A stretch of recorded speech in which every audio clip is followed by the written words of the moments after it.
ಗಿಲ್ಲಿ ಮತ್ತು ರಘು ಅವರು ಒಂದು ಬಾಂಡಿಂಗ್ ಬಗ್ಗೆ ಹೇಳೋದಾದರೆ ಹೆಂಗೆ ಅಂದರೆ ಆ್ಯಕ್ಚುಲಿ ಟಾಮ್ ಆ್ಯಂಡ್ ಜೆರಿಲಿ ಇನ್ನೊಂದು ನಾಯಿ ಇರುತ್ತೆ ನೋಡಿದ್ದೀರಾ, ಫುಲ್ ಅಗ್ರೆಸಿವ್, ಬೊಗಳ್ತಾ ಅಂತ ಅದೊಂದು ಕ್ಯಾರೆಕ್ಟರ್ ಇದೆ. ಅದು ನಮ್ಮ ರಘುವಣ. ಟಾಮ್ ಆ್ಯಂಡ್ ಜೆರಿ ನಮ್ಮ ಗಿಲ್ಲಿಯವರು ಮತ್ತು ನಮ್ಮ ರಕ್ಷಿತಾ. ಸೊ ರಘುವಣ ಹೆಂಗೆ ಅಂದರೆ ಫುಲ್ಲು ಸ್ಟ್ರಿಕ್ಟ್, ಮೂರೊತ್ತು ಒಂಥರ ಹೆಂಗೆ ಅಂದರೆ ನನ್ನ ತಂಟೆಗೆ ಬರಬೇಡ ಹೋಗು ಅಂತ. ಬಟ್ ಗಿಲ್ಲಿಯೇ ನಾ ಬರ್ತೀನಿ, ನಾನು ಕಿಟ್ಲೆ ಮಾಡೇ ಮಾಡ್ತೀನಿ ಅಂತ. ಅದು ನೋಡೋಕ್ಕೆ ಒಂದು ಚಂದ ಸರ್. ನಮಗೆ ಅದು ಇರಿಟೇಟಿಂಗ್ ಅನ್ನಿಸ್ತಿರ್ಲಿಲ್ಲ. ಹೋಗು ಅಂದರೂ ಅವನು ಬಂದು ಕಾಲು ಎಳಿತಿದ್ದ. ಬಟ್ ರಘು ಸರ್ ಒಂದೊಂದ್ಸತಿ ಅದನ್ನ ಪರ್ಸ್ನಲ್ ಆಗಿ ತೊಗೋತಿದ್ರು, ನೆಸೆಸಿಟಿ ಇರಲಿಲ್ಲ ತೊಗೊಳಕ್ಕೆ, ಬಿಕಾಸ್ ಅದು ಚೆನ್ನಾಗಿ ಕಾಣಿಸ್ತಿತ್ತು. ಎಲ್ಲಿ ಅವ್ರ ಇಮೇಜ್ ಡೌನ್ ಮಾಡೋಕ್ಕಾಗಲಿ ಅದೆಲ್ಲ ನಮ್ಗೆ ಅನಿಸುತ್ತೆ. ಬಟ್ ಈಗ ಹರ್ಟ್ ಆಗ್ತಿದೆ ಅಂದಾಗ ಇವ್ನು ನಿಲ್ಲಿಸ್ಬೇಕಿತ್ತು, ಬಟ್ ರಘುವಣ್ಣಂಗೆ ಅರ್ಥ ಆಗ್ತಿರ್ಲಿಲ್ಲ, ಅದು ಹರ್ಟ್ ಮಾಡೋಕೆ ಮಾಡ್ತಿರ್ಲಿಲ್ಲ ಅಂತ. ಅವ್ರು ಅದನ್ನ ತುಂಬ ಮನ್ಸಿಗೆ ಹಾಕೋತಿದ್ರು. ಬಟ್ ಅದು ನೋಡೋಕ್ಕೆ ಚೆನ್ನಾಗಿರ್ತಿತ್ತು, ಆ ಬಾಂಡಿಂಗ್ ನೋಡೋಕ್ಕೆ.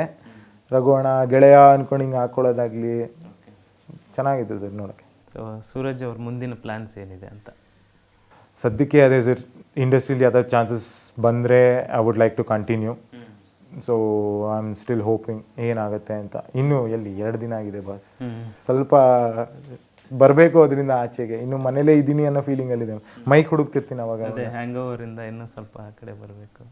ಇನ್ನೂ ನಾನು ಪಬ್ಲಿಕ್ ಇಂಟ್ರ್ಯಾಕ್ಷನ್ನೂ ಮಾಡಿಲ್ಲ, ಒಂದು ಸೋಷಿಯಲ್ ಮೀಡಿಯಾದಲ್ಲೂ ಏನೂ ಅಪ್ಲೋಡ್ ಮಾಡಿಲ್ಲ ನಾನಾಗೆ.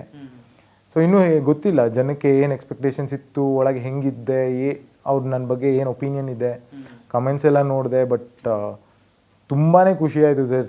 ಕೆಲವು ಕಮೆಂಟ್ಸ್ ಎಲ್ಲ ಓದಿದಾಗ ಅಟ್ಲೀಸ್ಟ್ ಕಪ್ ಗೆದ್ದಿಲ್ಲ ಅಂದರೂ ಅಟ್ಲೀಸ್ಟ್ ಜನ ಇಷ್ಟಪಟ್ಟರು ನನ್ನ ಅನ್ನೋ ಖುಷಿ ನಂಗೆ ತುಂಬ ಇದೆ.